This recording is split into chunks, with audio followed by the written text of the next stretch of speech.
What up, y'all? This your boy Ace here, and welcome to Track and Ace. Let's talk real quick about it, everybody, man. I just want to make a quick video on this. So last night, Stewie surprisingly choked at the line. This is something that the reason why it's a big deal today is because Stewie is not known to choke games. Like, that's not something that you usually see from Stewie. Stewie is usually on her A game with this kind of stuff. So to see Stewie choke at the line last night was unbelievable. And, you know, the way things were looking coming into this game, too, was like, man, this team was on its way for real. Like, it looked like this team was really on its way. And then all of a sudden, you know, like Stewie was looking like UConn Stewie. You know what I mean? And that's what made it like super surprising. Like damn, you know, that happened the way it did. So that was crazy within itself. So man, I'm just like, I'm like, I can't believe this, man. I couldn't believe when she missed that free throw. She actually choked twice. She choked twice, you guys. Like, not just once, she choked twice in this game. But the Liberty overall was playing passive. Like, they were, you know, we know the case in sports. You know, for those of y'all that play sports, if you had a lead, man, you know, even if you played the video games, man, you know, if you got a lead, bro, you ain't trying to diminish that lead. You have to keep your foot on the gas pedal. I feel like they didn't do that. They got away from some things, and the Lynx is slowly crying. And you know, like the Lynx ain't laying down. So you know the Lynx is gonna make a run. You know, they have to try to get back in the game. They did that, and they just went off. Like Courtney Williams was a killer. She went Kobe mode on them. She was getting past them at will, getting to the basket whenever she wanted. Fee had some clutch baskets towards the end and stuff. And the scariest thing about this game is that Bridget Carleton, who is one of my favorite players in the league, hasn't even really had good shooting. Hasn't had a good shooting game in a while here in the playoffs. So, and she could get hot at any time. And so, you know, the Liberty could be in trouble if she ever gets hot in this series. So, the Liberty kind of play with fire losing this first game, and they have to win Sunday. You know, and Sabrina Ionescu, man, she was so inefficient, bro. I think she went 6 for 22.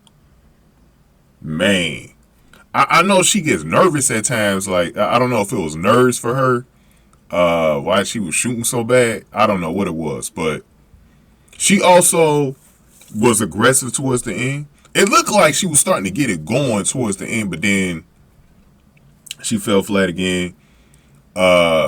Phoebus had an impact in the first 3 quarters, but then it was like in the fourth and the overtime, they started to set some screens and stuff to take her out offensively, and then defensively. I thought the Liberty did okay from the perimeter, but it could have been better, though. Could have been better.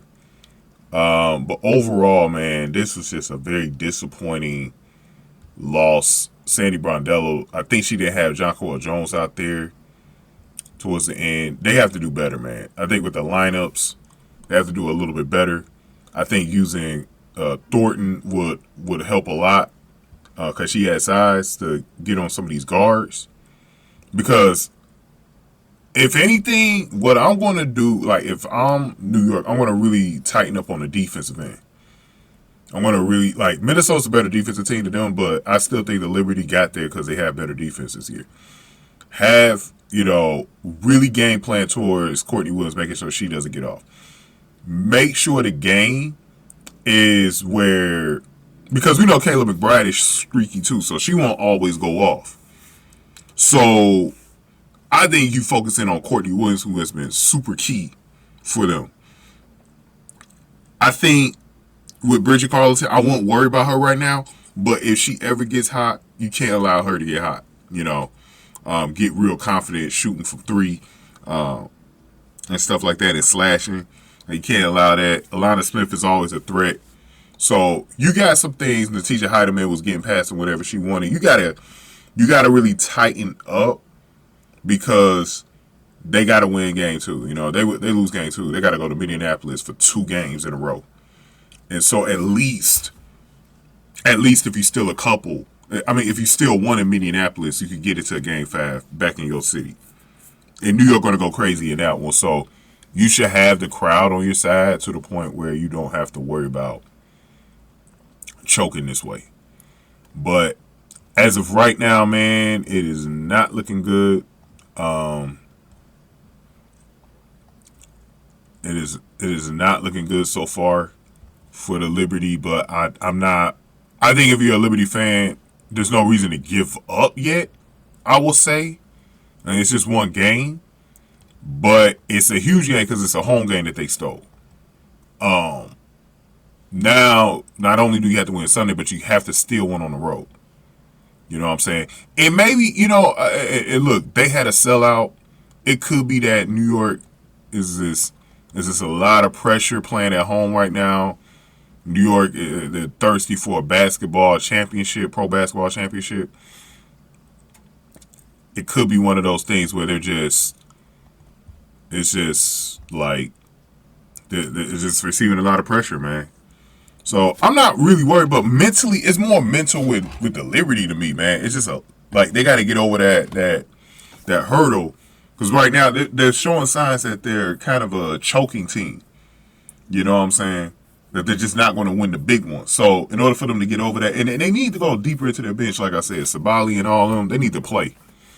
You know, but we'll see what happens, man. I think they'll win game 2.